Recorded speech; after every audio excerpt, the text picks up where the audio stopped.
जारी उठाउने नुमाफुङको हेर्नु भएको छ कति राम्रो बनाएको छ नि दाइले ब्लकिङदेखि लिएर क्यारेक्टरहरू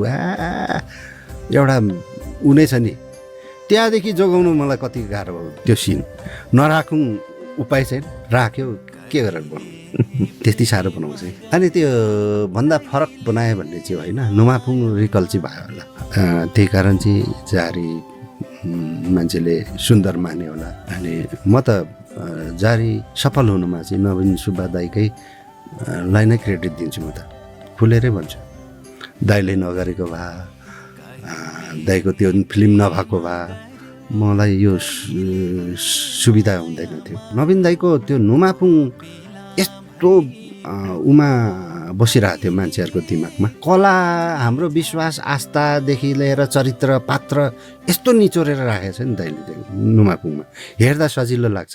तर लेख्दा बनाउँदा मात्रै गाह्रो हुन्छ अब यो नुमाफुङको यो पात्रभन्दा फरक चाहिँ म कसरी गर्ने अथवा यो सिन त नुमाफुङमा पनि छ होइन